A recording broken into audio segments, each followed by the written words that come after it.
हाँ जी, क्या हाल है? कैसे हो सारे? बढ़िया हो? तो डाइजेशन एंड एब्जॉर्प्शन अपन पढ़ रहे थे और अपन ने 4 लेक्चर कर लिए डाइजेशन एंड एब्जॉर्प्शन के। पहले लेक्चर के अंदर हमने इंट्रोडक्शन करा था डाइजेशन एंड एब्जॉर्प्शन का, उसके अंदर अपने बातें करी थी, एलिमेंट्री कैनाल की बातें कर ली थी।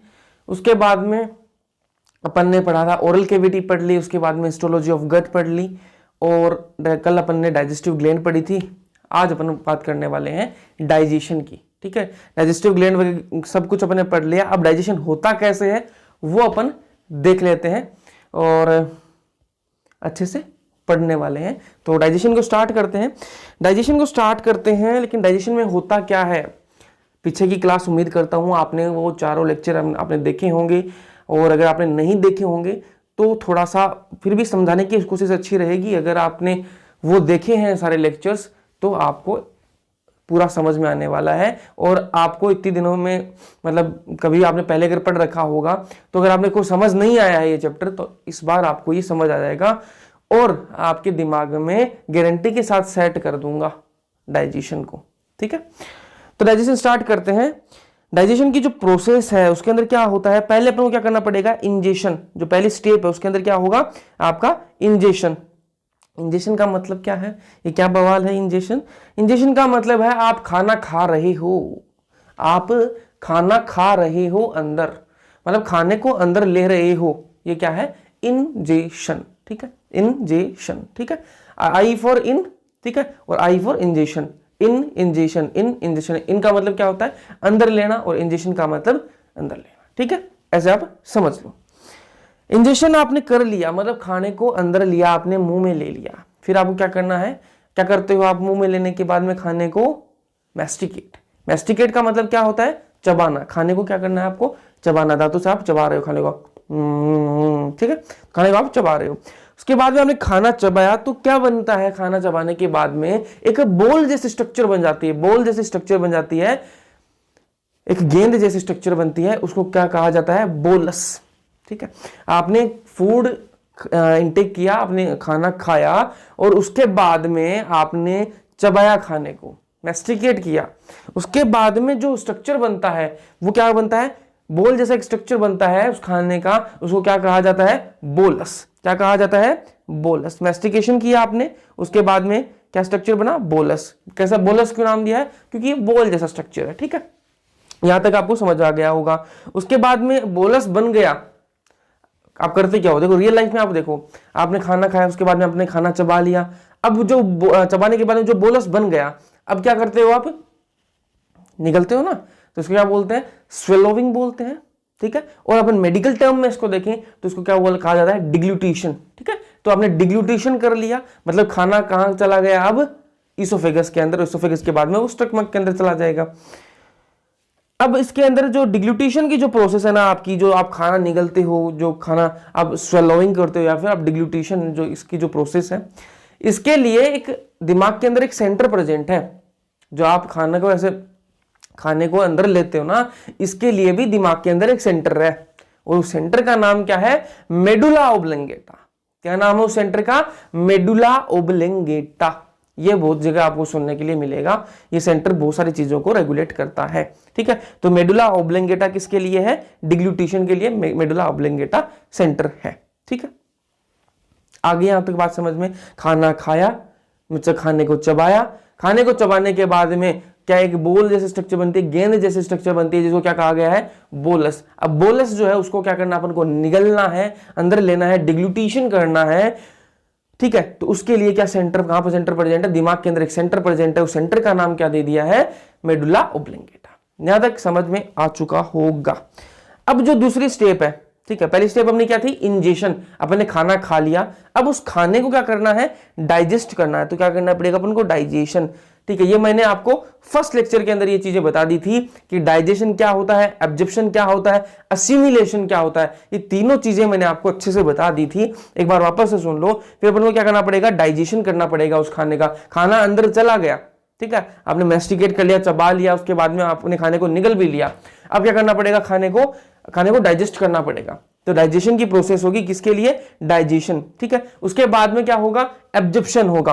एब्जॉर्प्शन का मतलब क्या है कि जो आपने खाया है ना, आपने जो खाया है उसको डाइजेस्ट करने के बाद में, डाइजेस्ट तो कर लिया आपने, लेकिन अब उसको ब्लड के अंदर भी भेजना पड़ेगा, ठीक है। उसको क्या करना पड़ेगा, ब्लड के अंदर, एलिमेंट्री कैनाल के अंदर आपको खाना पड़ा है वो, ठीक है, डाइजेस्ट एलिमेंट्री कैनाल के अंदर हुआ, लेकिन अब उसको ब्लड के अंदर भेजना है, तो ये जो प्रोसेस है ना ब्लड के अंदर भेजने वाली, इसको क्या कहा गया है, एब्जॉर्प्शन, ठीक है। फिर है असिमिलेशन। असिमिलेशन मैंने आपको ये फर्स्ट लेक्चर के अंदर मैंने आपको अच्छे से बता रखा है। असिमिलेशन क्या होता है, अब आपने जो ब्लड के अंदर भेज दिया है, एब्जॉर्ब करा के आपने जो खाने को ब्लड के अंदर भेज दिया है, अब ब्लड जो है वो ऐसा तो है नहीं कि एक जगह पर रहेगा, वो पूरी बॉडी के अंदर घूमता रहेगा, तो ब्लड में जाने के बाद में वो सारे टिश्यूज और सेल्स के पास में सर्कुलेट होता है और उनको वो न्यूट्रिएंट्स वो पहुंचाता है, तो इसको क्या बोलते हैं, असिमिलेशन बोलते हैं। अब आपने डाइजेस्ट कर लिया फूड को, असिमिलेशन कर लिया, एब्जॉर्प्शन कर लिया, सारे काम कर लिए, लेकिन कुछ चीजें ऐसी हैं जो डाइजेस्ट नहीं हो पाई, ठीक है, जो काम की नहीं है, उनका क्या करना है जी, क्या करना है उनको बाहर निकाल देंगे, उनको क्या कर देंगे, बाहर निकाल देंगे, और बाहर की प्रोसेस को क्या बोलते हैं, एग्जिट, ई फॉर एग्जिट, और ई फॉर क्या हो गया आपका, इजेशन, ठीक है। आई फॉर इन होता है, इन माने अंदर आना, तो आई फॉर इंजेशन हो गया, और एग्जिट का, ई फॉर एग्जिट का मतलब होता है बाहर जाना, तो आई फॉर एग्जिट का क्या हो जाएगा आपका, इजेशन। यहां तक समझ में आ गया होगा। अब बात करेंगे अपन, ये तो मैंने आपको ओवरव्यू दे दिया, अब बात कर लेंगे अपन डाइजेशन की। तो डाइजेशन स्टार्ट करेंगे, तो जो मेजर कंपोनेंट है उनके अपन उनको डाइजेस्ट कराएंगे। तो मेजर कंपोनेंट अपने फूड के अंदर क्या होते हैं, वो मैंने आपको फर्स्ट लेक्चर के अंदर अच्छे से बता दिया था, कि जो आपके डाइजेशन के जो आपके जो फूड के जो मेजर कंपोनेंट होते हैं वो होते हैं आपके कार्बोहाइड्रेट, प्रोटीन एंड फैट, ठीक है। ये मैंने आपको अच्छे से बताया था, तो आपने अगर वो लेक्चर देखे है ना, तो आपको ये एकदम से अच्छे से समझ में आ जाने वाला है, ठीक है। तो सारी चीजें यहाँ पर आपका पूरा जितना पढ़ा है ना पहले जो 4 लेक्चर्स के अंदर, वो सारा का सारा यहाँ रिवाइज होने वाला है। तो जो फूड के अंदर जो मेजर कंपोनेंट मैंने आपको बताए थे वो कौन से थे, जो मेजर कंपोनेंट अपने फूड के अंदर, वो कार्बोहाइड्रेट है, प्रोटीन है और फैट है। तो उनको क्या करना पड़ेगा, अपन को डाइजेस्ट करवाना है। तो पहले अपन कार्बोहाइड्रेट को डाइजेस्ट करा लेंगे, उसके बाद में अपन प्रोटीन को कराएंगे, और उसके बाद में अपन फैट को डाइजेस्ट करवा लेंगे। तो बात करेंगे डाइजेशन ऑफ कार्बोहाइड्रेट की, डाइजेशन ऑफ कार्बोहाइड्रेट की बात करेंगे। तो माउथ जो है आपका, माउथ से स्टार्ट करेंगे, क्योंकि पहले खाना कहां जाएगा, माउथ के अंदर। फिर मैंने आपको पूरा सीक्वेंस तो बता ही रखा है, माउथ, माउथ के बाद में इसोफेगस, इसोफेगस के बाद में स्टमक, स्टमक के बाद में आपका रहेगा स्मॉल इंटेस्टाइन, स्मॉल इंटेस्टाइन के बाद में लार्ज इंटेस्टाइन, ठीक है। तो अपन पहले बात करेंगे माउथ की। तो आपने खाना खाया, तो खाना खाने के अंदर क्या है, कार्बोहाइड्रेट तो है, ठीक है, कार्बोहाइड्रेट है, ठीक है। खाने के अंदर क्या है, कार्बोहाइड्रेट है, और आपने मुंह में ले लिया खाने को, ठीक है, और आपने मैस्टिकेट कर लिया। अब क्या होता है, मैंने आपको कल वाले लेक्चर के अंदर जो मैं आपको डाइजेस्टिव ग्लैंड पे पढ़ा रहा था, तब मैंने आपको बताया था कि माउथ के अंदर एक क्या प्रेजेंट है, एक ग्लैंड प्रेजेंट है जिसका नाम है स्लाइवरी ग्लैंड। और जो स्लाइवरी ग्लैंड है वो क्या क्या सिक्रीट करती है, सलाइवा सिक्रीट करती है। और उस सलाइवा के अंदर क्या प्रेजेंट होता है, स्लाइवरी अमाइलेज नाम का एक एंजाइम प्रेजेंट होता है, बताया था, याद आ गया। सलाइवा के अंदर क्या प्रेजेंट है, एक स्लाइवरी अमाइलेज नाम का एक एंजाइम प्रेजेंट है। और स्लाइवरी अमाइलेज जो नाम का एक एंजाइम है ना, उसको और भी क्या कहा जाता है, टाइलिन, ठीक है, जिसको पटाइलिन भी बोलते हैं, मतलब पी मतलब साइलेंट है इसलिए टाइलिन, बाकी आप पटाइलिन, ठीक है, तो टाइलिन ही बोलना है। और मैंने आपको बताया था कि जादू को आप जानते हो ना, जादू को, तो जादू जो काम करने के लिए, जादू को काम करने के लिए क्या चाहिए, धूप चाहिए, ठीक है। जादू को एक्टिव रहने के लिए क्या चाहिए, उसको धूप चाहिए होती है। जैसे वैसे ही स्लाइवरी अमाइलेज अगर को एक्टिवेट रखना है ना इसको, तो क्या करना पड़ेगा अपन को, क्लोराइड आयन Cl नेगेटिव की अपन को जरूरत पड़ेगी, ठीक है। तो इसकी अपन को क्या पड़ेगी, जरूरत पड़ेगी। तो ये प्रेजेंट है, तो आपका स्लाइवरी अमाइलेज क्या है, एक्टिव फॉर्म में रहेगा, एक्टिवेटेड रहेगा। अब जो आपका स्टार्च है, ये अभी मैंने आपको कल बता दिया था कि आपकी जो खाना है कार्बोहाइड्रेट है, उसके अंदर क्या है, स्टार्च प्रेजेंट है ना, कार्बोहाइड्रेट स्टार्च है, ठीक है। तो जो स्टार्च है उसका कितना परसेंट डाइजेशन होता है स्लाइवरी अमाइलेज के थ्रू, 30% स्टार्च का क्या होता है, डाइजेशन हो जाता है, ठीक है, 30% स्टार्च का। ये मैंने कल वाले लेक्चर के अंदर ही बता दिया था। तो यहां पर देखो स्टार्च का जो 30% स्टार्च है उसका क्या हो जाता है, किस में कन्वर्ट हो जाता है, वो माल्टोज के अंदर कन्वर्ट होता है, माल्टोज के अंदर कन्वर्ट होता है। किसके थ्रू, किसके कारण होता है, कौन से एंजाइम के कारण, स्लाइवरी अमाइलेज के कारण। ये यहां पर SA का मतलब क्या है, स्लाइवरी अमाइलेज है, स्लाइवरी अमाइलेज है, ठीक है। तो स्टार्च को किसके अंदर तोड़ देता है? माल्टोज के अंदर तोड़ देता है। स्टार्च को किसमें तोड़ता है? माल्टोज के अंदर तोड़ देता है। तो जो माल्टोज है वो क्या है? डाइसेकेराइड है। ठीक है, ये क्या है? जो आपके स्टार्च है वो क्या है? पॉलीसेकेराइड है, और माल्टोज क्या है? डाइसेकेराइड है। और स्लाइवरी अमाइलेज जो है, स्लाइवरी अमाइलेज जो है, इसकी पीएच कितनी दे रखी है? ऑप्टिमम पीएच कितनी दे रखी है? 6.8। जो किसकी पीएच है? स्लाइवा की। आपका जो स्लाइवा है उसकी पीएच कितनी है? 6.8। ठीक है, तो मैंने आपको कल बोला भी था कि जो पीएच है उनको मैं आपको जितनी भी बायोलॉजी के अंदर पीएच है उनको मैं आपको एक ट्रिक के साथ एक साथ ही मैं आपको बता दूंगा, याद करने की एक ट्रिक बता दूंगा, तो आप भूलोगे नहीं। पीएच से कोई भी रिलेटेड क्वेश्चन आएगा तो वो आप कर दोगे। तो पीएच कितनी चाहिए इसके लिए? 6.8। और कितना करता है ये? 30% आपका स्टार्च है उसको क्या कर देता है? डाइजेस्ट कर देता है। फिर बात करेंगे अपन स्टमक की। अब खाना कहां चला गया? माउथ से अब खाना कहां चला गया है? स्टमक के अंदर चला गया है। तो स्टमक के अंदर अपन डाइजेस्ट क्या करेंगे? कार्बोहाइड्रेट को अपन डाइजेस्ट करना है। देखो, माउथ के बाद में आता तो क्या है? आपका इसोफेगस आता है ना। तो लेकिन इसोफेगस वाली कहानी तो पहले हमने खत्म कर दी थी, क्योंकि इसोफेगस के अंदर तो कोई एंजाइम होता ही नहीं है। ठीक है, तो इसोफेगस वाली तो कहानी पहले खत्म हो गई, तो इसोफेगस को तो अपन हटा देंगे। अब डायरेक्ट अपन खाना कहां गया? अपना स्टमक के अंदर गया है। स्टमक के अंदर कोई एंजाइम है या नहीं है कार्बोहाइड्रेट के लिए, वो देख लेते हैं। तो भैया, no enzyme for carbohydrate. Carbohydrate के लिए जो एंजाइम होते हैं उनको कार्बोहाइड्रेजेस बोलते हैं। तो कार्बोहाइड्रेज प्रेजेंट ही नहीं होता स्टमक के अंदर। तो ये तो अच्छी बात हो गई, पढ़ना नहीं पड़ेगा अपन को। तो स्टमक के अंदर कोई एंजाइम नहीं होता कार्बोहाइड्रेट के लिए। तो यहां से अपन स्टमक के बाद में क्या आता है? अपना प्यारा सा इंटेस्टाइन। तो स्टमक के बाद अपन कहां चलेंगे? पर अपन कहां? तो अपन तो यहीं रहेंगे। खाना कहां जाएगा? स्टमक से इंटेस्टाइन के अंदर चला जाएगा। तो अभी कितना जो स्टार्च है वो कितना डाइजेस्ट हो चुका है? 30% स्टार्च डाइजेस्ट हुआ है। 100 मतलब आप ये मान लो कि 100% में से 30% आपका स्टार्च डाइजेस्ट हुआ है। 70% का डाइजेशन तो अभी बाकी है। स्टमक के अंदर कोई है नहीं सिस्टम इसके लिए, डाइजेशन के लिए, स्टार्च के डाइजेशन के लिए। तो कहां जाना पड़ेगा अपन को? जाना पड़ेगा इंटेस्टाइन के अंदर। ठीक है, इंटेस्टाइन के अंदर क्या है? एक जूस होता है पेंक्रियाटिक जूस। ठीक है, ये कल वाले लेक्चर के अंदर डाइजेस्टिव ग्लैंड जब पढ़ाई थी तो मैंने आपको बता दिया था कि जो आपका पेंक्रियाटिक जूस है वो कहां आता है? ड्यूडेनम के अंदर आता है। तो ड्यूडेनम किसका पार्ट है? आपका स्मॉल इंटेस्टाइन का। तो जो पेंक्रियाटिक जूस है ना, पेंक्रियाटिक जूस है उसके अंदर प्रेजेंट होता है क्या? पेंक्रियाटिक अमाइलेज प्रेजेंट होता है। ठीक है, सलाइवा के अंदर क्या प्रेजेंट होता है? सलाइवरी ग्लैंड क्या सिक्रीट करती है? सलाइवरी अमाइलेज सिक्रीट करती है। और जो पेंक्रियाज है वो पेंक्रियाटिक जूस के अंदर क्या होता है? उसके पेंक्रियाटिक अमाइलेज होता है। तो जो स्टार्च जो आपका बच गया है ना, 70% जो स्टार्च बच गया था, अब वो यहां डाइजेस्ट होगा। ठीक है, उसको यहां ब्रेक करेंगे अपन। तो जो स्टार्च है 70%, उसके अंदर क्या है? पेंक्रियाटिक अमाइलेज एक्ट करेगा और किसके अंदर तोड़ देगा? इसको माल्टोज के अंदर तोड़ देगा। ठीक है, 30% जो अपना स्टार्च था वो कहां टूटा? माउथ के अंदर टूट गया। किसने तोड़ा? स्लाइवरी अमाइलेज ने तोड़ा। ठीक है, फिर आप बन गए स्टमक के अंदर। खाना कहां गया? स्टमक के अंदर। माउथ से कहां जाएगा? स्टमक के अंदर। स्टमक के अंदर कोई एंजाइम है ही नहीं कार्बोहाइड्रेट के लिए। उसके बाद में खाना गया इंटेस्टाइन के अंदर कि भैया हमारा डाइजेशन करवा दो। तो इंटेस्टाइन ने कहा करवा देंगे जी। तो इंटेस्टाइन के पास में क्या है? आपका पेंक्रियाटिक जूस होता है। कहां से आया है? पेंक्रियाज से आया है। ठीक है, पेंक्रियाज से कैसे आया है? ड्यूडेनम के अंदर आया है। और ड्यूडेनम किसका पार्ट है? स्मॉल इंटेस्टाइन का। तो इंटेस्टाइन ने कहा कि करवा देंगे, आपका डाइजेशन करवा देंगे। हमारे पास एक चीज है पेंक्रियाटिक जूस, और पेंक्रियाटिक जूस के अंदर एक चीज है पेंक्रियाटिक अमाइलेज। तो जो पेंक्रियाटिक अमाइलेज है वो आपको तोड़ देगा और आपको माल्टोज में कन्वर्ट कर देगा। ठीक है, अब माल्टोज क्या है? डाइसेकेराइड। डाइसेकेराइड के अंदर अपन ने कन्वर्ट कर तो दिया इसको, लेकिन अभी डाइसेकेराइड की डायरेक्ट अपन ने डाइजेस्ट नहीं हो सकती। ठीक है, अभी वो नहीं, अपन को क्या चाहिए? मोनोमर यूनिट चाहिए अपन को। फिर आगे चलते हैं अपन, माल्टोज को भी करेंगे, कुछ तो करेंगे। अभी बड़े से छोटे के अंदर थोड़ा तो तोड़ा है ना अपन ने। स्टार्च पॉलीसेकेराइड था, उसको माल्टोज डाइसेकेराइड के अंदर तो ले है ना। अब आगे चलते हैं अपन, इंटेस्टाइनल जूस। ठीक है, अब वो माल्टोज के अंदर कन्वर्ट हो गया। तो माल्टोज बोला इंटेस्टाइन से कि माल्टोज में थोड़ी ना होना था, मेरे को तो और तोड़ो, मेरे को तो और टूटना है ना। तो इंटेस्टाइन ने कहा कि और तोड़ देंगे, हमारे पास और भी सिस्टम है, और भी साधन है हमारे पास। पेंक्रियाटिक जूस से नहीं होया तो क्या हुआ? हमारे पास और भी साधन है। साधन क्या है? और भी इंटेस्टाइनल जूस है उनके पास में। और इंटेस्टाइनल जूस के अंदर क्या प्रेजेंट है? आपके माल्टेज, सुक्रेज, लैक्टेज, ये प्रेजेंट है। तो ये किस पर एक्ट करेंगे? ये एक्ट करेंगे माल्टोज पर। माल्टोज पर कौन एक्ट करेगा? कौन एक्ट करेगा? माल्टोज पर माल्टेज एक्ट करेगा। ठीक है, माल्टोज पर क्या एक्ट करेगा?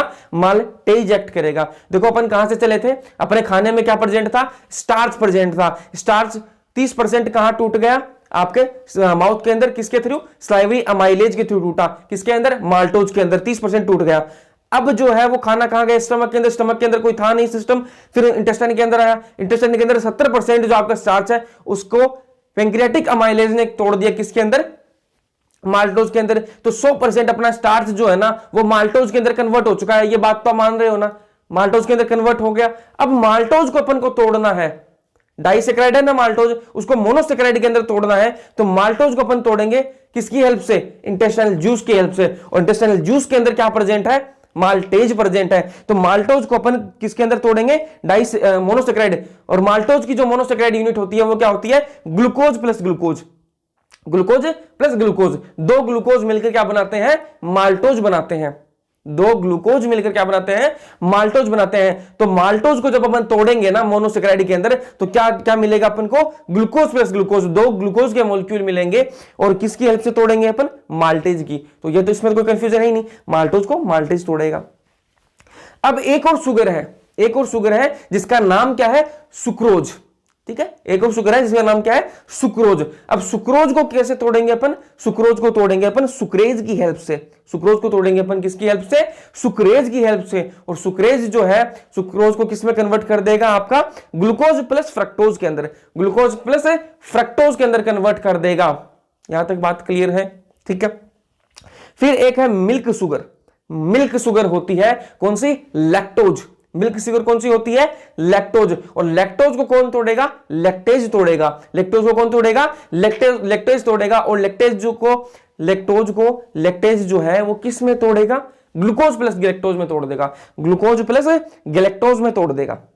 ठीक है, ये बातें यहां समझ आ जाती हैं, लेकिन एग्जाम में अपन भूलते कहां हैं वो मैं आपको बता देता हूं। ये तो सबको याद रहेगा, माल्टोज को माल्टेज करेगा, सुक्रोज को सुक्रेज करेगा और लैक्टोज को लैक्टेज करेगा। इसमें तो नाम में ही आ रहा है। ठीक है, लेकिन भूलते कहां है? इनके जो प्रोडक्ट है ना, जो मोनोसेक्राइड यूनिट है, जो मोनोमर यूनिट है, उनको अपन भूल जाते हैं कि कौन से की कौन सी थी। ठीक है, तो इसको मैं थोड़ा सा बता देता हूं आपको। तो इसको आप ऐसे याद रख लो, ला जी जी। ठीक है, ला जी जी। ठीक है, जी जी, बहन को जीजी बोलते हैं। हमारे हरियाणा राजस्थान के अंदर क्या बोलते हैं? हरियाणा राजस्थानी साइड में बहन को क्या बोलते हैं? जीजी बोलते हैं, बड़ी बहन को। ठीक है, तो कोई चीज को मंगा रहे हैं तो ला जीजी। ठीक है, तो ला का हो जाएगा आपका क्या? लैक्टोज हो जाएगा। और जीजी का क्या हो जाएगा? Glucose plus galactose. ठीक है, नहीं बोलोगे ना? ला जीजी, तो क्या हो गया? जीजी का मतलब हो जाएगा क्या? Glucose plus galactose. इसका और बता देता हूं, सुक्रोज का और बता देता हूं। तो सुक्रोज का मैं ये बता देता हूं, सिर्फ ट्रिक है याद करने के लिए, गलत वे में मत लेना इसको। एस नाम से लड़कियों का नाम ज्यादा होता है ना, एस नाम पर लड़कियों का नाम एस पर ज्यादा होता है। ठीक है, ऐसे मान लो, अगर नहीं होता था ना मान लो। ठीक है, तो लड़कियों का नाम एस पर ज्यादा होता है। और जी, यहां से जी ले लो, यहां से एफ ले लो। ठीक है, तो लड़की अगर कोई दोस्त बन रही है, लड़की कोई दोस्त बन रही है, तो बी एफ लड़का दोस्त बनेगा तो उसको क्या बोलेंगे? बॉयफ्रेंड। और लड़की दोस्त बनेगी तो उसको क्या बोलेंगे? गर्लफ्रेंड। और एस पर नाम किसका ज्यादा होता है? लड़कियों का। तो याद रह जाएगा ना, अब ज्यादा बताने की जरूरत थोड़ी ना है। तो सुक्रोज जो है वो किसमें टूटेगा? ग्लूकोज प्लस फ्रक्टोज के अंदर, जीएफ के अंदर टूटेगा ना। तो जी क्या है? ग्लूकोज है, और एफ क्या है? फ्रक्टोज है। लैक्टोज का आपको ऐसे याद रह जाएगा, ला जीजी। तो ला का मतलब हो जाएगा लैक्टोज, और किसमें टूटेगा? ग्लूकोज प्लस गैलेक्टोज के अंदर। ठीक है, फिर आगे चलते हैं अपन। फिर अपन का बात करेंगे डाइजेशन ऑफ प्रोटीन की। कार्बोहाइड्रेट का डाइजेशन हो गया है जी। ठीक है, कार्बोहाइड्रेट का डाइजेशन आपका हो गया है, वो तो पच गया। अब किसको पचाना है? प्रोटीन को पचाएंगे। ठीक है, प्रोटीन को पचाने के लिए अपन को ये पता होना कि प्रोटीन को लेके जाना कहां पे है, तोड़ना किसमें, ये पता होना चाहिए अपन को पहले तो प्रोटीन को अपन को तोड़ना किसमें है? अमाइनो एसिड के अंदर कन्वर्ट करना है प्रोटीन को। अपने पास प्रोटीन है, उसको अमाइनो एसिड के अंदर कन्वर्ट करना है। कैसे करेंगे वो देख लो। माउथ के अंदर अपन ने खाना खाएंगे, वही प्रोसेस चलेगी जैसे अपन कार्बोहाइड्रेट के अंदर करके आए ना, वही प्रोसेस चलेगी। पहले माउथ, फिर स्टमक, फिर इंटेस्टाइन, ऐसे चलेंगे अपन। ठीक है, माउथ के अंदर अपन ने खाया, ठीक है, खाना खा लिया, उसके अंदर प्रोटीन है। प्रोटीन को तोड़ना है अपन को किसमें? अमाइनो एसिड के अंदर। लेकिन माउथ से पहले पूछ तो ले भैया, प्रोटीन गया माउथ के पास में कि भैया मैं तोड़ दो, अमाइनो एसिड के अंदर कन्वर्ट होना है। लेकिन माउथ ने कहा कि हमसे नहीं हो पाएगा, क्योंकि हमारे पास तो ऐसा कोई साधन ही नहीं है कि हम प्रोटीन को अमाइनो एसिड के अंदर तोड़ दें। हमारे कोई साधन नहीं है, और हाथ जोड़ लिए, माउथ ने तो हाथ जोड़ लिए कि हमारे पास कोई साधन नहीं है, भैया आगे बढ़ो। ठीक है, तो प्रोटीन के लिए माउथ के अंदर नो एंजाइम फॉर प्रोटीन, कोई प्रोटीएज है ही नहीं। ठीक है, प्रोटीएज क्या है? एंजाइम है जो कि प्रोटीन को कन्वर्ट करेगा, तोड़ेगा। ठीक है, तो माउथ के अंदर तो कोई एंजाइम है नहीं, तो माउथ ने हाथ जोड़ लिए। फिर अब खाना कहां जाएगा आपका? हो जाएगा ईसोफेगस के अंदर। ईसोफेगस की कहानी तो पहले खत्म हो गई, उसने तो पहले बता दिया था कि हमारे पास तो कोई एंजाइम है ही नहीं, तो उसकी तो बात ही नहीं करेंगे। फिर खाना कहां जाता है आपका? स्टमक के अंदर जाता है, तो स्टमक के अंदर इसके लिए साधन है। ठीक है, तो खाना कहां गया आपका? स्टमक के अंदर गया। उस स्टमक से कहा कि हमें प्रोटीन से हमें अमाइनो एसिड के अंदर कन्वर्ट होना है। ठीक है, तो स्टमक ने कहा कि भैया डायरेक्ट अमाइनो एसिड के अंदर तो कन्वर्ट नहीं कर सकता मैं आपको, इतनी तो मेरी औकात नहीं है। स्टमक ने क्या कहा प्रोटीन से कि मैं आपको अमाइनो एसिड के अंदर तो कन्वर्ट नहीं कर सकता, इतनी मेरी औकात नहीं है, मैं आपको इतना कन्वर्ट कर दूंगा कि आगे आप जाओगे ना तो आपको आसानी से वो अमाइनो एसिड में बदल देंगे। आगे वाला जो आगे वाली दुकान है ना, वहां पर आपको अच्छे से आपको अमाइनो एसिड के अंदर कन्वर्ट कर देंगे। इतना मैं कर सकता हूं, डायरेक्ट तो मैं आपको नहीं कर सकता, इतना मेरी औकात नहीं है। तो जो स्टमक है वो क्या करता है वो देख लो आप। स्टमक के अंदर मैंने कल वाली क्लास के अंदर आपको बताया था कि एक डाइजेस्टिव एंजाइम होते हैं। कौन कौन से होते हैं प्रोटीन के लिए? एक तो प्रोपेप्सिनोजन है, प्रोपेप्सिनोजन नहीं, पेप्सिनोजन है। ठीक है, और एक है प्रोरेनिन। ठीक है, पेप्सिनोजन है और प्रोरेनिन है। ठीक है, पेप्सिनोजन है, उसको कन्वर्ट करा था पेप्सिन के अंदर किसने? HCl ने। पेप्सिनोजन क्या है? इनएक्टिवेटेड एंजाइम है ना, उसको एक्टिव किसने किया था? एक्टिवेट किसने किया था? HCl ने। ठीक है, और जो प्रोरेनिन है ना, उसको भी एक्टिवेट किसने किया था? HCl ने। किसमें? रेनिन के अंदर। तो जो आपका पेप्सिनोजन है उसको HCl ने पेप्सिन के अंदर एक्टिवेट कर दिया था, कन्वर्ट कर दिया था, और प्रोरेनिन जो इनएक्टिव एंजाइम था उसको एक्टिवेट कर दिया रेनिन के अंदर HCl ने। ठीक है, पीएच कितनी थी? HCl जहां आ रहा है मतलब पीएच तो बहुत ही कम है जी। ठीक है, तो पीएच कितनी है? 1.2। ठीक है, इसके आसपास आपको पीएच मिलेगी, नॉट एग्जैक्ट नंबर नहीं है, लेकिन अगर पास अगर ऑप्शन आते हैं, अगर पीएच डायरेक्ट पूछ ले एग्जाम के अंदर या फिर टेस्ट के अंदर, तो पास आ रहे हैं तो आपको 1.2 लगा देनी है, और दूर आ रहे हैं तो अगर 1.3 भी आ रहा है ऑप्शन के अंदर तो वो भी लगा दो। ठीक है, फिर बात करें अडल्ट के अंदर, तो अडल्ट के अंदर अडल्ट कौन होते हैं? ठीक है, अडल्ट आप और मैं। ठीक है, तो अपन क्या आ गए अडल्ट के अंदर? तो अपन तो क्या प्रोटीन ही खाते हैं। ठीक है, तो प्रोटीन अपने अंदर जो प्रोटीन है वो कैसे टूटेगी? प्रोटीन जो है उस पर कौन एक्ट करेगा? पेप्सिनोजन था ना, स्टमक के अंदर पेप्सिनोजन था, लेकिन उसको HCl ने क्या कर दिया था? पेप्सिन के अंदर कन्वर्ट कर दिया था, जो कि एक्टिवेटेड एंजाइम है। तो जो प्रोटीन पर पेप्सिन एक्ट करेगा और प्रोटीन को किस में तोड़ देगा? प्रोटीन को तोड़ देगा पेप्टाइड और प्रोटियोजेज के अंदर। पेप्टाइड और प्रोटियोजेज के अंदर तोड़ देगा। प्रोटीन को किस में तोड़ देगा?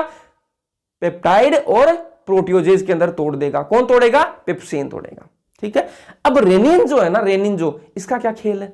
अडल्ट की बात हो गई, लेकिन बच्चों में भी तो डाइजेशन करवाना है ना। बच्चों में कौन करवाएगा? बच्चों में कौन करवाएगा? तो बच्चे खाते क्या है? बच्चे क्या खाते हैं? बच्चे कुछ नहीं खाते, बच्चे दूध पीते हैं। ठीक है, तो दूध पीते हैं, तो दूध के अंदर कौन सी प्रोटीन होती है? आपको सबको पता है, केसिन प्रोटीन होती है। कौन सी प्रोटीन होती है? केसिन प्रोटीन होती है। और जो रेनिन जो है ना, वो केसिन प्रोटीन पर एक्ट करता है। प्रोरेनिन जो था उसको किसने एक्टिवेट करा था? HCl ने, रेनिन के अंदर। और बच्चे ने पिए दूध को कराना डाइजेस्ट। तो जो दूध आपका जो मिल्क है उसके अंदर प्रोटीन होती है केसिन प्रोटीन। अब जो केसिन प्रोटीन है उसको तोड़ने के लिए चाहिएगा अपन को क्या? रेनिन। तो रेनिन एक्ट करेगा केसिन प्रोटीन पर और किस में कन्वर्ट कर देगा? पेराकेसिन प्लस कैल्शियम। ठीक है, पेराकेसिन प्लस कैल्शियम Ca+2। ठीक है, अब इसको क्या बोलेंगे अपन? इसको कैल्शियम पेराकेसिनेट भी बोल देते हैं। जो आपका पेराकेसिन और आपका Ca+2 है, इसको कैल्शियम पेराकेसिनेट भी कहा जाता है। ये कैसा होता है? जो कैल्शियम पेराकेसिनेट है ना, ये कैसा होता है? दही जैसा स्ट्रक्चर होता है, दही जैसा बन जाता है ये। केसिन पर रेनिन ने एक्ट करा और किस में तोड़ दिया? पेराकेसिन प्लस कैल्शियम के अंदर। ठीक है, अब जो पेराकेसिन प्लस कैल्शियम को साथ में क्या कहा जाता है? कैल्शियम पेराकेसिनेट कहा जाता है। अब जो कैल्शियम पेराकेसिनेट है वो कैसा होता है? दही जैसा होता है। तो आपने नोटिस किया होगा, अगर आपके घर में अभी छोटे बच्चे हैं ना, तो आपने देखा भी होगा कि जो बच्चा है ना वो कभी कभी उल्टी कर देता है। ठीक है, वोमिट कर देता है। ठीक है। तब क्या होता है, उसके जो वोमिट है उसमें क्या निकलता है, दही जैसा निकलता है। ठीक है, क्या निकलता है, जो वोमिट होती है वो कैसी होती है, दही जैसी होती है। वो क्यों होती है, वो क्या होता है, वो कैल्शियम पेराकेसिनेट होता है। ठीक है, वो क्या होता है, कैल्शियम पेराकेसिनेट होता है। और इस जो प्रोसेस है ना, कैल्शियम पेराकेसिनेट को अंदर कन्वर्ट करने की जो प्रोसेस है उसको क्या कहा जाता है, कर्डलिंग ऑफ मिल्क। कर्ड किसको बोला जाता है, दही को बोला जाता है। और कर्डलिंग ऑफ मिल्क मतलब मिल्क का दही के अंदर कन्वर्जन, ठीक है, इसको कहा जाता है। ठीक है जी। अब जो कैल्शियम पेराकेसिनेट है ना, अपन को क्या चाहिए, पेप्टाइड प्लस प्रोटीज चाहिए अपन को। तो स्टमक से अपनी डील हुई थी ना, स्टमक ने क्या कहा था कि मैं आपको डायरेक्ट अमीनो एसिड के अंदर तो कन्वर्ट नहीं कर सकता, लेकिन मैं कुछ ऐसे स्ट्रक्चर के अंदर कन्वर्ट कर दूंगा कि जो आगे वाली जो दुकान है, आगे वाली दुकान आपकी इंटेस्टाइन आएगी, तो आगे वाली दुकान पर आपको आसानी से अमीनो एसिड के अंदर बदल दे। ठीक है, तो प्रोटीन को पेप्सिन ने कन्वर्ट कर दिया था पेप्टाइड और प्रोटियोजेस के अंदर। ठीक है, तो अपन को क्या चाहिए कि केजिन, जो बच्चे ने जो दूध पिया है उसके अंदर केजिन प्रोटीन है, उसको भी अपन पेप्टाइड और प्रोटीजेस के अंदर कन्वर्ट करा ले यहीं पे, ताकि अगली दुकान पर अपना काम हो जाए, जल्दी से अमीनो एसिड के अंदर कन्वर्ट हो जाए अपन। ठीक है, तो अपने पास अपन को क्या मिल गया, कैल्शियम पेराकेसिनेट मिल गया। अब जो कैल्शियम पेराकेसिनेट होना चाहिए अपन को तो चाहिए पेप्टाइड प्लस प्रोटीजेस चाहिए अपन को। तो यहां से तो अपन ने स्टमक को कहा कि भैया हमें चाहिए पेप्टाइड प्लस प्रोटीन चाहिए, कैल्शियम पेराकेसिनेट आप अपना पास रखो। तो उसने क्या किया, जो कैल्शियम पेराकेसिनेट है ना, कैल्शियम पेराकेसिनेट, इस पर क्या किया, पेप्सिन को भेज दिया कि इसको कन्वर्ट करा के दे। तो कैल्शियम पेराकेसिनेट पर पेप्सिन ने एक्ट करा और किसमें कन्वर्ट कर दिया, उसको कन्वर्ट कर दिया किसमें, पेप्टाइड प्लस प्रोटियोजेस के अंदर। ठीक है, तो अपन को स्टमक से क्या मिल गया, पेप्टाइड प्लस प्रोटीजेस मिल गए अपन को। अब जो पेप्टाइड प्लस प्रोटीजेस है ये कहां जाएंगे, स्टमक के बाद क्या आता है, अगली दुकान कौन सी आती है, स्मॉल इंटेस्टाइन। स्मॉल इंटेस्टाइन के अंदर जाएंगे, स्मॉल इंटेस्टाइन के अंदर क्या होता है, पेंक्रियाटिक जूस होता है, जो कहां से आएगा, पेंक्रियाज से आएगा। पेंक्रियाज से आएगा कहां पर, ड्यूडेनम के अंदर। और ड्यूडेनम तो आपको पता ही किसका पार्ट है, स्मॉल इंटेस्टाइन का। तो जो पेंक्रियाटिक जूस है उसके अंदर क्या प्रेजेंट होता है, उसके अंदर मैंने कल वाले लेक्चर के अंदर बता दिया था आपको कि उसके अंदर एक तो ट्रिप्सिनोजन प्रेजेंट होता है। क्या होता है, ट्रिप्सिनोजन। और मैंने आपको बताया था कल वाले लेक्चर के अंदर, नाम के आगे अगर जन आ गया ना तो मतलब क्या हो गया, वो इनएक्टिव फॉर्म के अंदर है। कैसा है वो, इनएक्टिव फॉर्म के अंदर है। ट्रिप्सिनोजन कैसा है, इनएक्टिव है। तो काम में लेने के लिए क्या कराना पड़ेगा, इसको एक्टिवेट कराना पड़ेगा। तो एक्टिवेट कौन कराएगा, इसको एक्टिवेट कौन कराएगा, तो एक्टिवेशन के लिए क्या होता है, स्मॉल इंटेस्टाइन के पास में एक और जूस होता है पेंक्रियाटिक जूस के अलावा, कौन सा होता है, इंटेस्टाइनल जूस। और इंटेस्टाइनल जूस के पास एक भाईजी होते हैं, कौन से भाईजी होते हैं, एंटेरोकाइनेज। कौन से होते हैं, एंटेरोकाइनेज। तो एंटेरोकाइनेज जी आएंगे यहां पर, ठीक है, एंटेरोकाइनेज आएंगे और आपके ट्रिप्सिनोजन को एक्टिवेट कर देंगे। क्या करेंगे, एक्टिवेट कर देंगे। किसमें एक्टिवेट करेंगे, ट्रिप्सिन के अंदर एक्टिवेट करेंगे। किसके अंदर, ट्रिप्सिन के अंदर एक्टिवेट करेंगे। तो आपका ट्रिप्सिनोजन है ना, ट्रिप्सिनोजन, उस पर एंटेरोकाइनेज आके एक्ट करेगा और क्या बना देगा, ट्रिप्सिन में कन्वर्ट कर देगा। अब जो ट्रिप्सिन है ना वो बहुत चालाक आदमी है, वो बोलेगा कि आपने ट्रिप्सिन को, मेरे को ट्रिप्सिनोजन से ट्रिप्सिन बना दिया मेरा, अब बाकी का काम मैं कर लूंगा, आगे का काम मैं संभाल लूंगा, सबको मैं एक्टिवेट करा दूंगा। ठीक है, आपने मुझे एक्टिवेट कराया है तो मैं अब सबको एक्टिवेट मैं कराऊंगा। तो ट्रिप्सिनोजन है, ट्रिप्सिनोजन से अपने एंटेरोकाइनेज से क्या ट्रिप्सिन कन्वर्ट कर लिया। अब जो ट्रिप्सिन है ना वो सबको एक्टिवेट कराएगा। तो अपने पास में पेंक्रियाटिक जूस से और क्या क्या आता है, प्रो कार्बोक्सी पेप्टाइडेज आता है। ठीक है, ट्रिप्सिन आएगा, इसको एक्टिवेट करा देगा। ट्रिप्सिन आया, इसको किसमें एक्टिवेट करा देगा, कार्बोक्सी पेप्टाइडेज के अंदर एक्टिवेट करा देगा। ठीक है, प्रो कार्बोक्सी पेप्टाइडेज को किसमें कन्वर्ट कर दिया, प्रो नाम आ रहा है मतलब इनएक्टिव फॉर्म के अंदर है, तो प्रो को कन्वर्ट करा दिया किसमें, कार्बोक्सी पेप्टाइडेज के अंदर। किसने कराया, ट्रिप्सिन ने करवाया दिया। फिर है काइमोट्रिप्सिनोजन, जन आ रहा है मतलब क्या आ गया, ये भी क्या है, इनएक्टिव फॉर्म के अंदर है, इसको एक्टिवेट कराना पड़ेगा। तो एक्टिवेट कौन कराएगा, ट्रिप्सिन करा देगा, क्योंकि उसने कह दिया पहले ही एंटेरोकाइनेज को कि अभी अभी आप मेरे को करा दो, एक बार मेरे को करवा दो, फिर सबको मैं करा दूंगा, पहले मेरे को करा दो फिर मैं सबको करा दूंगा। तो एंटेरोकाइनेज ने करवा दिया, किसको, ट्रिप्सिन को करवाया, तो अब ट्रिप्सिन सबको करा रहा है। ठीक है, तो काइमोट्रिप्सिनोजन है, उसको ट्रिप्सिन किसमें कन्वर्ट कर देगा, काइमोट्रिप्सिन के अंदर कन्वर्ट कर देगा। किसमें कन्वर्ट कर देगा, काइमोट्रिप्सिन के अंदर कन्वर्ट कर देगा। तो ये 1 नंबर, 2 नंबर, 3 नंबर, इसका मतलब क्या है?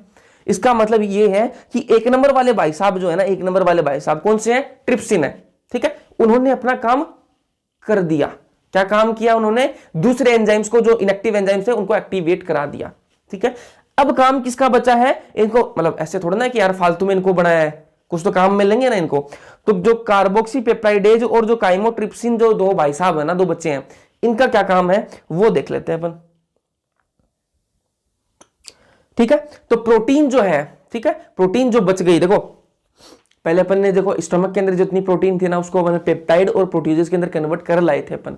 अब अपन ने मान के चलते हैं कि कुछ मात्रा में, कुछ मात्रा में बच गई, प्रोटीन बच गई थी, ठीक है। ऑलमोस्ट सारी जो प्रोटीन है उसको अपन ने पेप्टाइड और प्रोटीज के अंदर कन्वर्ट कर लिया था। लेकिन मेरे कहने पर आप मान लीजिए कि कुछ अमाउंट के अंदर बच गई थी प्रोटीन, किसके अंदर कन्वर्ट होने से? प्रोटीन प्लस प्रोटीओजेस के अंदर, वो कहीं लुकी छिपी बच गई थी। तो वहीं पे इसको पकड़ लिया किसने? इंटेस्टाइन ने तो पकड़ लिया कि इसको भी अपन पकड़ के किसमें कन्वर्ट करा देंगे? प्रोटीन, पेप्टाइड प्लस प्रोटीओजेस के अंदर।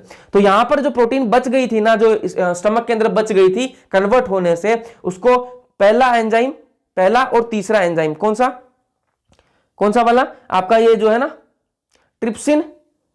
ट्रिप्सिन और आपका काइमोट्रिप्सिन, ट्रिप्सिन और काइमोट्रिप्सिन दोनों मिलकर किसमें कन्वर्ट कर देंगे? आपके पेप्टाइड प्लस प्रोटीओजेस के अंदर। बीच में एक अपना एंजाइम बच गया जो दूसरे नंबर का था, वो कौन सा था? Carboxy peptidase. उसका काम में लेंगे, अभी लेंगे उसको काम में, ठीक है, सारे को काम में लेंगे, फालतू में किसी को नहीं बनाया गया है, ठीक है जी। अपन ने पेप्टाइड प्लस प्रोटीओजेस के अंदर कन्वर्ट कर लिया। अब अपन ने यहां तक अपन ने क्या कर लिया कि जितनी भी अपने पास प्रोटीन अपने खाई थी ना, उसको इसमें कन्वर्ट कर लिया अपन ने, प्रोटीन से पेप्टाइड प्लस प्रोटीओजेस के अंदर तो कन्वर्ट कर लिया। यहां तक अपनी कहानी खत्म हो गई, ठीक है। पेप्टाइड प्लस प्रोटीजेस अपने हाथ में। अब इनसे अपन को पेप्टाइड प्लस प्रोटीजेस थोड़ा चाहिए थे। अपन ने जब स्टार्ट किया था तभी मैंने आपको बता दिया कि अपन को क्या चाहिए? अमाइनो एसिड चाहिए अपन को। तो इसको अमाइनो एसिड के अंदर कन्वर्ट कराना अपन को, तो ठीक है ना। तो जो पेप्टाइड है ना, पेप्टाइड है, इस पर कौन एक्ट करेगा? कार्बोक्सी पेप्टाइडेज और अमाइनो पेप्टाइडेज एक्ट करेंगे।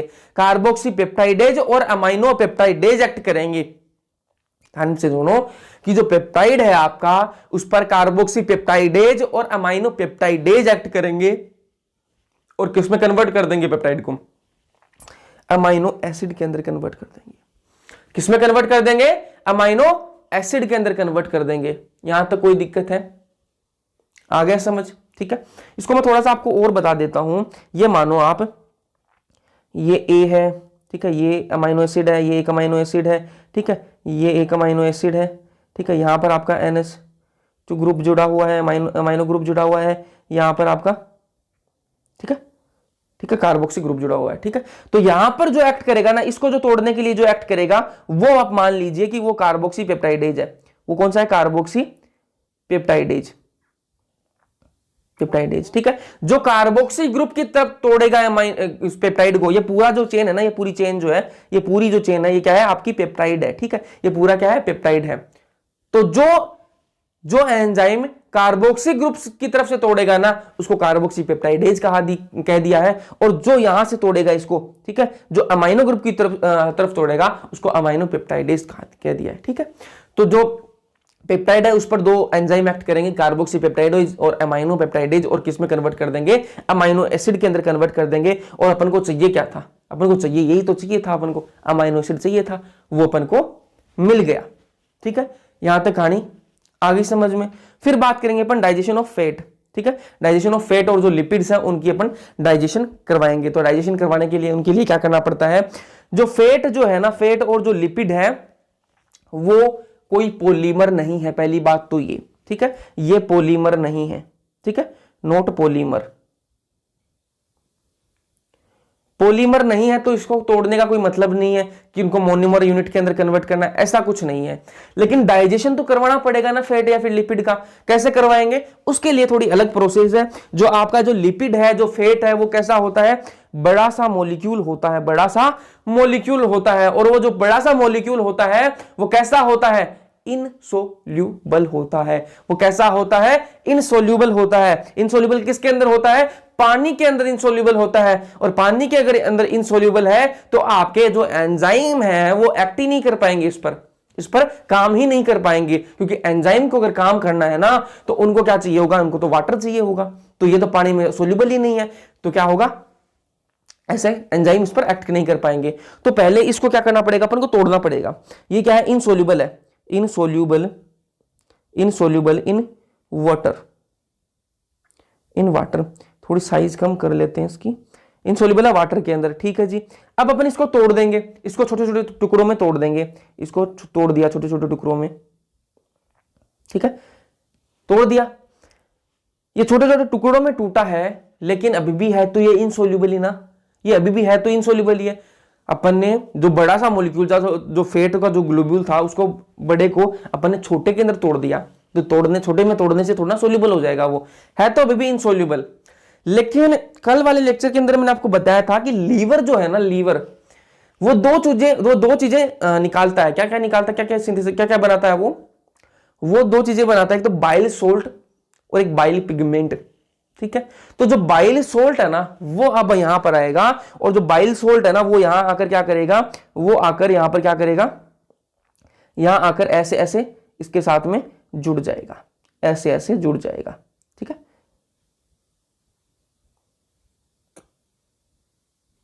ऐसे ऐसे इसके साथ में आके जुड़ जाएगा, ठीक है, ठीक है। ये जो स्ट्रक्चर है ना, ये जो स्ट्रक्चर है, इसको क्या बोलते हैं, मिसेल बोलते हैं, जो कि आप 10वीं क्लास के अंदर आप पढ़ के आए हो, जो सपोनिफिकेशन वाली जो प्रोसेस थी ना, साबुन वाली जो प्रोसेस थी, उसके अंदर आप पढ़ के आए हो मिसेल क्या होते हैं। तो ये वैसा सा स्ट्रक्चर बन रहा है ना मिसेल का, ठीक है, इसलिए इसको क्या कह दिया है, मिसेल कह दिया गया है, मिसेल,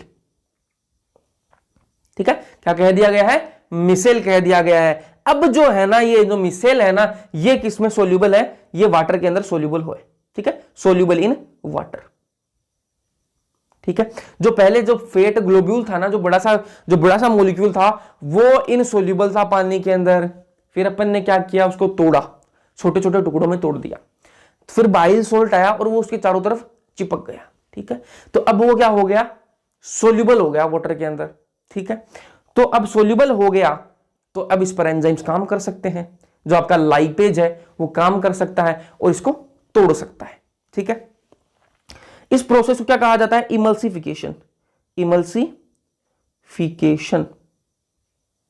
इमल्सिफिकेशन कहा जाता है। अब जो मिसेल्स है, इन पर कौन एक्ट करेगा, आपका लाइपेज एक्ट कर लेगा, ठीक है। तो आप बात करेंगे अपन पोस्ट इमल्सिफिकेशन इवेंट्स की, पोस्ट इमल्सिफिकेशन इवेंट्स की।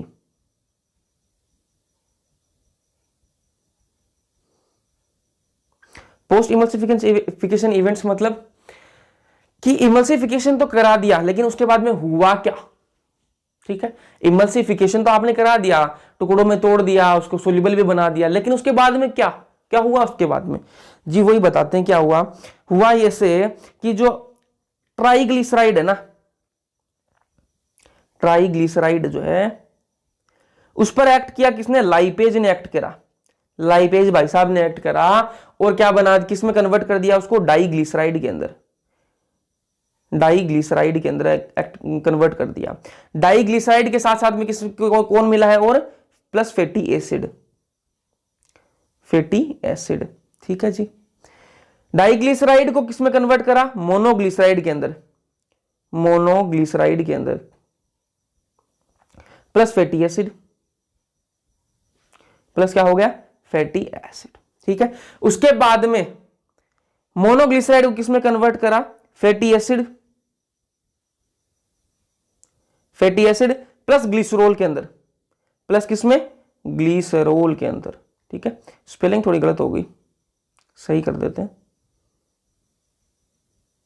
वरना आप सोचोगे आती नहीं इसको, ठीक है। तो फैटी एसिड प्लस ग्लिसरॉल के अंदर कन्वर्ट कर दिया, और यही तो अपन को चाहिए था, ठीक है।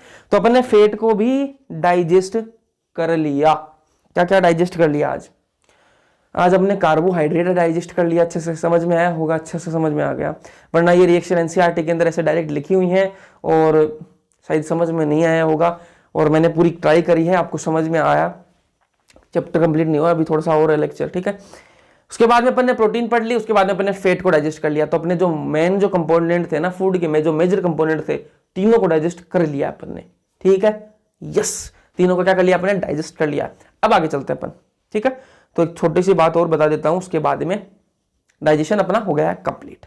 चैप्टर कंप्लीट नहीं हुआ, डाइजेशन कंप्लीट हुआ है। ठीक है, तो डाइजेशन ऑफ न्यूक्लिक एसिड, जो न्यूक्लिक एसिड है उनका डाइजेशन की बात कर लें तो मोनोमर जो यूनिट है न्यूक्लिक एसिड की वो क्या होती है, न्यूक्लियोटाइड होती है। मोनोमर जो यूनिट की बात करें, न्यूक्लिक एसिड जो है आपकी, उसकी जो मोनोमर यूनिट है वो क्या होती है, न्यूक्लियोटाइड होती है। ठीक है, न्यूक्लिक एसिड पर एक्ट कौन करेगा, एक एंजाइम होता है न्यूक्लिएज। न्यूक्लिक एसिड जो है मतलब आरएनए या फिर डीएनए।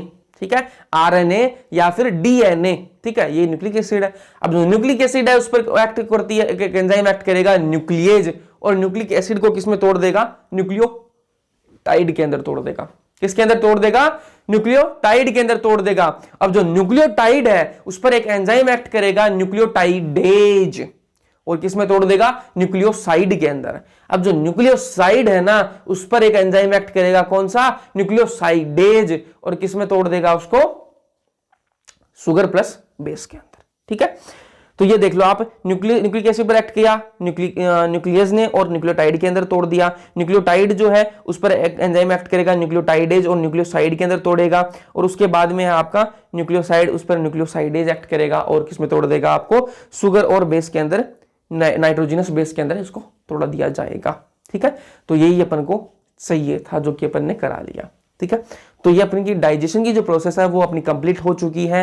नेक्स्ट लेक्चर के अंदर अपन क्या करेंगे, इसका एब्जॉर्प्शन करा लेंगे, और फिर क्या कराएंगे अपन, डिसऑर्डर्स पढ़ लेंगे। जो कल का लेक्चर है वो हो जाएगा, उसके बाद में डाइजेशन एंड एब्जॉर्प्शन अपना कंप्लीट हो जाएगा। उसके बाद में आपको क्या मिल जाएगा, नोट्स मिल जाएंगे इस चैप्टर के अच्छे से, बड़े सुंदर सुंदर राइटिंग में लिखे हुए नोट्स मिल जाएंगे आपको। सुंदर तो क्या, जो जैसे में रहते हैं ना वैसे मिलेंगे यार, लेकिन मैं ट्राई करूंगा कि अच्छी अच्छी राइटिंग में। ठीक है, तो हैंड रिटन नोट्स होंगे और डाइजेशन के आपके नोट्स मिल जाएंगे। उसके बाद में एक लेक्चर आ जाएगा अपना क्या, जिसमें एनसीईआरटी रीडिंग होगी पूरी, जहां जो मतलब देख लेंगे अपन ने कोई लाइन छूटी तो नहीं है, और अगर बाई मिस्टेक, मतलब इंसान तो मैं भी हूं, तो कोई लाइन अगर छूट गई है बाई चांस, तो वो अपन उसमें कवर कर लेंगे। तो कुछ भी छूटना नहीं चाहिए अपना। ठीक है, एनसीईआरटी तो बिल्कुल नहीं छूटनी चाहिए। तो मैंने पूरी कोशिश करी है, यहाँ तक कोई आपकी एनसीईआरटी लाइन नहीं छूटी है।